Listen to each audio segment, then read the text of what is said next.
Tapi apakah memang, oh baik, kita lihat terlebih dahulu Pak Ajib ke gedung MPR DPR Jakarta bahwa Presiden Prabowo Subianto sudah tiba untuk memberikan.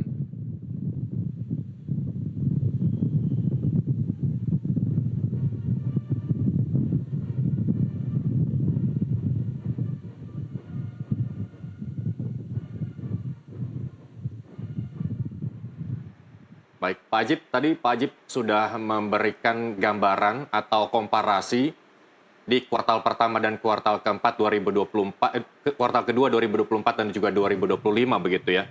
Kalau kita lihat bahwa dari kuartal 1 ke 2 2025 ada tren peningkatan.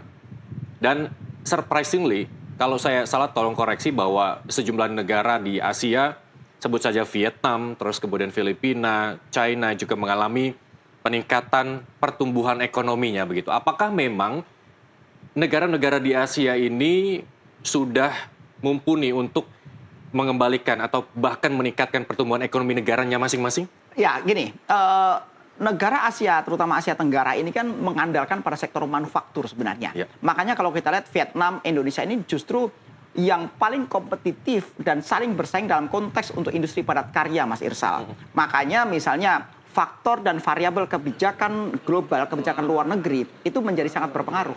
Kita punya competitiveness-nya menjadi lebih baik atau tidak. Seperti halnya kebijakan terakhir Donald Trump misalnya. Ya.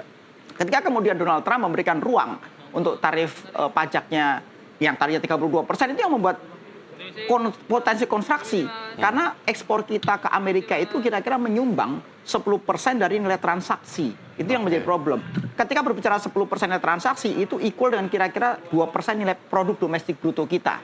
Karena kita selalu mengalami surplus dagang, Mas Irsal. Sehingga kemudian ketika Donald Trump memberikan tarifnya 19%, termasuk Vietnam hanya 20%, maka kompetitivitas kita kembali membaik. Tapi kalau kemudian ditanya bagaimana kondisi Asia Tenggara, sepanjang sektor manufaktur kita bisa bertahan dengan baik dan bisa tereskalasi, maka ini bisa menjadi sebuah backbone. Ini bisa menjadi tulang punggung bahwa pertumbuhan kita, ekonomi kita juga akan kembali membaik.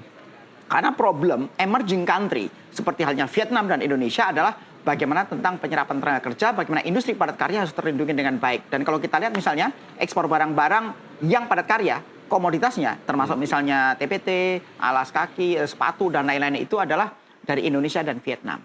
Nah, tinggal bagaimana kemudian ketika kemudian kebijakan-kebijakan secara global itu sudah selesai, terbentuk dan terbangun, yang menjadi PR selanjutnya adalah bagaimana kebijakan dalam negeri kita bisa lebih compete terhadap Thailand, terhadap Vietnam dan lain-lain. Itu yang kita harapkan dari dunia usaha terhadap pemerintah, Mas Irsal. Baik, dari awal Trump memberlakukan tarif sebesar 30 sekian persen itu, apakah terjadi istilahnya panik buying bagi para pelaku usaha besar, dan itu juga yang menyebabkan bahwa daya beli ini didongkrak begitu? Enggak, justru kita cenderung wait and see. Karena problemnya adalah ketika gini, kan waktu itu kan baru kebijakan yang akan berlaku TMT-nya tertanggal mulai tanggalnya 1 Agustus. Sehingga kemudian waktu itu masih belum berlaku secara efektif, Mas Irsal. Ya. Nah, kalau kita lihat kembali dari variabel-variabel kenaikan 5,12%, itu bukan selisih ekspor impor. Karena ketika misalnya ada potensi buying yang bersifat eskalatif dari Amerika, enggak juga. Karena itu tidak terpotret di sektor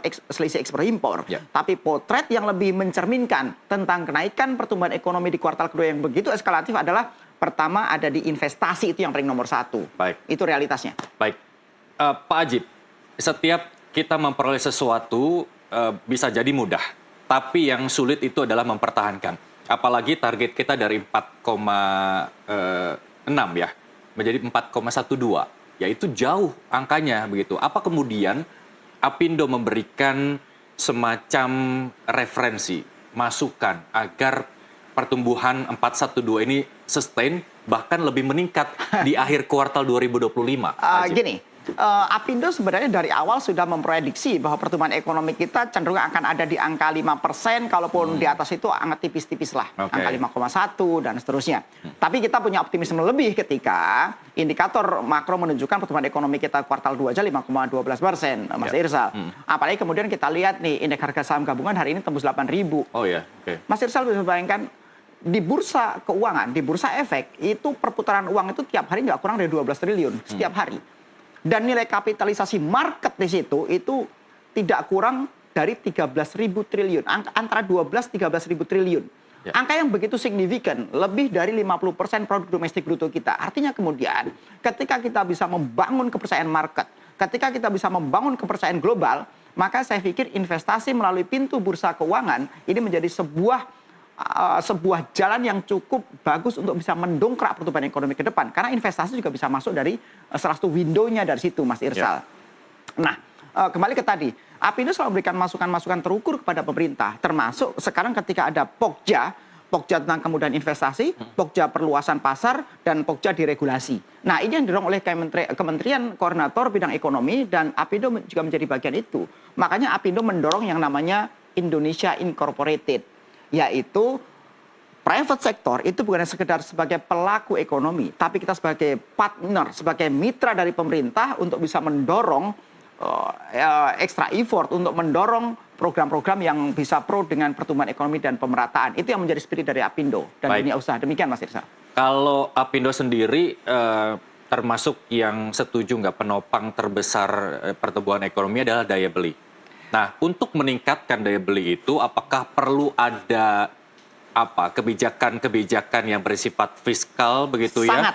Dan bagaimana kebijakan fiskal di 2025 ini paling tidak sampai kuartal kedua 2025 ini berpengaruh terhadap daya beli masyarakat? Ya, begini, dunia usaha itu tidak bisa berjalan secara alamiah, apalagi kemudian ketika kita dibandingkan dengan kompetitifnya dengan luar negeri. Sehingga kemudian dibutuhkan intervensi regulasi dari pemerintah, baik dari sisi fiskal, dari sisi moneter, maupun dari sisi regulasi-regulasi dan kemudahan yang lain. Atau adanya regulatory streamlining, ada deregulasi. Itu yang perlu didorong oleh pemerintah, Mas Irsal. Ya. Nah, kemudian kalau ditanya apa yang dibutuhkan oleh dunia usaha dari pemerintah, setiap insentif dari pemerintah harus tepat sasaran. Contoh moneter. Sederhananya gini, Mas Irsal. Ini teman-teman pengusaha di Indonesia nih, apapun sektornya, ketika mereka mau ekspansi pasar, ketika mereka membutuhkan capital expenditure yang baru, ketika mereka kemudian pinjam dari industri keuangan, cost of fund kita, bunga kita, interest kita rata-rata masih double digit, 10%. Bagus-bagus kadang-kadang negosiasi bisa dapat 8-9%. Tapi rata-rata double digit. Apalagi tingkat bunga konsumsi. Interest rate konsumsi itu kalau kita cek nih, misalnya Mas Irsal kredit rumah. Oh, tapi mungkin Mas Irsal punya cash karena orang lain lah. Misalnya kredit rumah, KPR. Kita itu begitu masuk floating, itu pasti 13%, 14%. Artinya, dengan cost of fund yang begitu tinggi, maka mengurangi daya beli dalam konteks demand, dalam konteks supply. Sekarang Mas Irsal bisa bayangkan, kita bersaing dengan pengusaha dari Korea atau dari Malaysia, mereka pinjam ke lembaga keuangan hanya bunga 3%. Sekarang bisa atau tidak? Salah satu contoh tadi, ini berbicara contoh teknis nih. Kebijakan moneternya adalah, oke, industri padat karya bagaimana kalau ada insentif bunga hanya 5 atau 6%. Misalnya. Karena itu akan sangat membantu sekali industri padat karya, apalagi sebagian juga padat modal. Sehingga ini sangat berpengaruh. Ketika cost of fund kita bisa kita tekan dengan baik, maka tentunya cash flow perusahaan akan menjadi lebih baik. Ini baru insentif moneter. Belum berbicara insentif fiskal. Insentif fiskal itu misalnya untuk membantu cash flow perusahaan dengan baik, bagaimana sistem administrasi restitusi PPN misalnya juga bisa dipercepat. Karena PPN kan double bayar pajak ini. Ketika kita ke pemerintah udah dipungut, misalnya kita belanja juga di sini bayar misalnya. Nah, kondisi itu yang kemudian membuat cash flow kita menjadi kurang ideal. Sehingga insentif fiskal, moneter maupun kebijakan-kebijakan lain, Mas Irsal. Contoh misalnya, kita akan membuat cabang usaha di daerah. Nah, repotnya kadang-kadang daerah nih.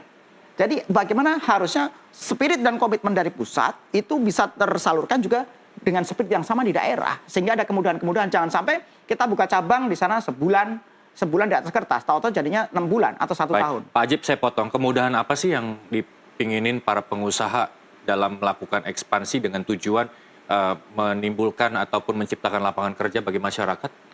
Kemudahannya tergantung sektoralnya. Jadi kan kemudahan perizinan, kemudahan, contoh gini deh, kita mau bikin pabrik. Sebagian izin nanti dari daerah.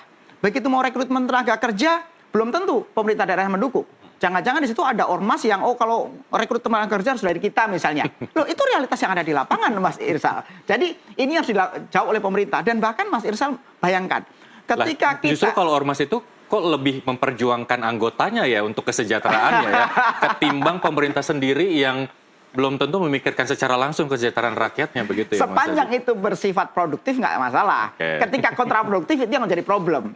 Tapi Mas Irsal bisa bayangkan, ketika sektor padat karya begitu suffering dengan adanya cost of fund yang begitu tinggi, biaya ekstra dan lain-lain. Bahkan sekarang misalnya ada wacana bagaimana tahun depan 2026 itu UMR naik 10%. Itu kan sesuatu nanti begitu naik 10%, ya hampir pasti layoff.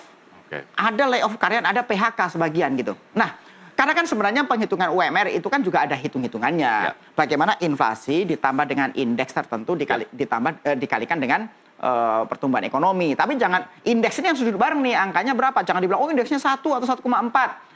Dalam kondisi ekonomi yang sedang struggling, indeksnya misalnya bisa 0,3, 0,5 misalnya. Nah, artinya begini, Mas Irsal, pemerintah harus menjadi sebuah jembatan. Pemerintah harus menjadi bridging bagaimana semua stakeholder, masyarakat, pelaku usaha, UMKM itu betul-betul bisa punya orientasi yang sama untuk pertumbuhan ekonomi dan yang sustain. Jangan sampai satu sisi terkorbankan. Ketika mereka ngotot dengan kenaikan UMR yang begitu tinggi, yang terkorban adalah sebagian karyawan akan di PHK. Kira-kira begitu sebagai gambaran, Mas Irsal. Baik, kalau insentif yang memang langsung dirasakan oleh masyarakat seperti kayak PSU begitu ya, terus kemudian diskon tarif listrik, saya juga merasakan itu ya di bulan Mei dan Juni 50%. Padahal sempat banyak informasi hoax berkeliaran di media sosial terkait hal itu begitu ya. Dari segala macam insentif yang langsung dirasakan oleh masyarakat, menurut Pak Adjib sudah tepat sasaran dan tepat gunakah? Dan apa dampak kemudian? Jadi program pemerintah berupa jaring pengaman sosial seperti itu adalah langkah pragmatis untuk menopang daya beli. Karena secara langsung akan memberikan impact bahwa konsumsinya akan naik. Faktanya adalah itu. Tapi memang kemudian pemerintah harus membuat orientasi program jangka panjang nih. Bahwa semua insentif yang diperoleh pemerintah harus bernilai produktif. Karena berbicara produktif maka akan ada daya ungkit yang lebih maksimal. Tapi problemnya adalah produktivitas kan membutuhkan waktu. Nah, padahal satu sisi pemerintah membutuhkan sesuatu yang bersifat pragmatis, bersifat jangka pendek.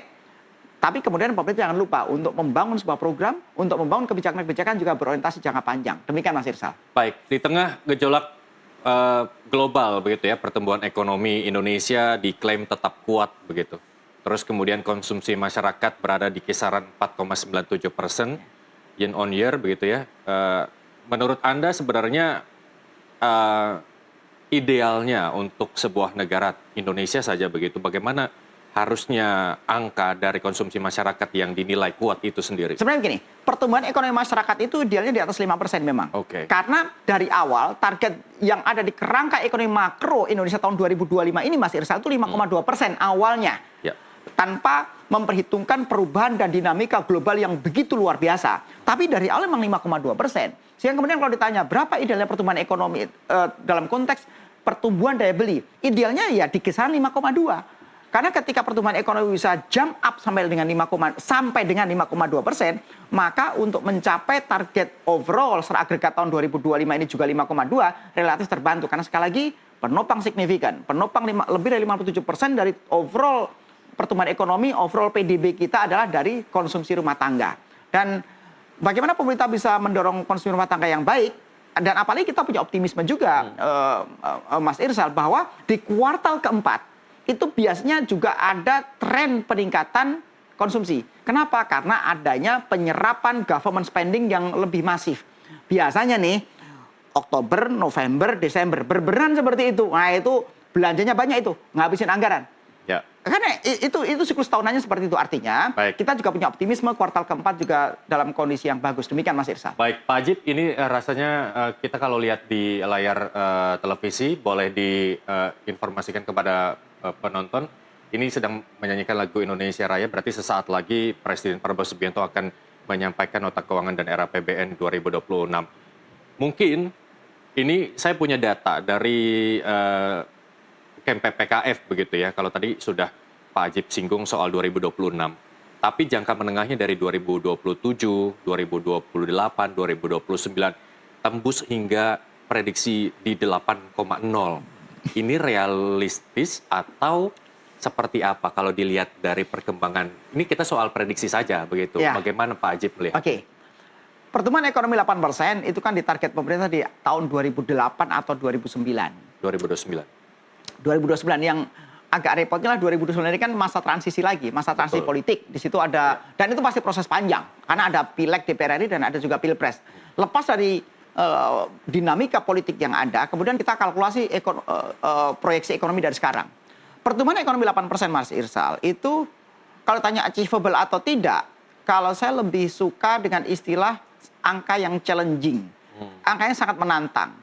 Akan tercapai tapi banyak sekali if condition-nya. Akan tercapai tapi banyak sekali beberapa kondisi yang harus tercreate dulu. Harus achieve dulu, baru kita berbicara 8%. Misalnya berbicara tentang kemiskinan kita harus lebih turun. Tapi kita kan juga berbicara kemiskinan, kita punya problem, Mas Irsal. Kita bisa bayangkan, BPS bilang bahwa kemiskinan kita itu misalnya hanya 9% misalnya. Ya karena memang ukurannya yang dipakai adalah pengeluaran per kapita $1 per kapita per tahun. Tapi kalau kita pakai data ekonomi makro global, itu dengan indikator masyarakat miskinnya itulah 2,15%, maka otomatis kemiskinan kita akan menjadi 60% seperti yang dirilis oleh World Bank. Artinya apa? Kita ini juga menghadapi problem mendasar bahwa tentang daya beli masyarakat ini menjadi PR betul. Karena gini, Mas Irsal, kita ini kan punya narasi besar. 2045 Indonesia emas menjadi negara 5 besar dunia. Artinya apa? Berbicara 5 besar dunia, kita membandingkan dengan negara lain dong. Di sini ada Amerika dengan 26 triliun US dollar per kapita PDB-nya, kita baru 1,3 triliun US dollar. Kalau kita juga ingin masuk 5 besar dunia, berarti kan kita harus pakai indikator dunia. Nah, kalau kita pakai konsisten pakai indikator dunia, repotnya masyarakat miskin kita 60%, Mas Irsal. Ya. Jadi kalau ditanya, apakah 8% tercapai? Itu sebuah angka yang challenging, bisa tercapai tapi dengan banyak catatan. Demikian, Mas Irsal. Baik, harapannya referensi-referensi dari Pak Ajip ini terkait bagaimana menjaga pertumbuhan 5,12 ini tetap sustain, bahkan meningkat di akhir kuartal 2025. Pak Ajip, terima kasih. Kita akan sama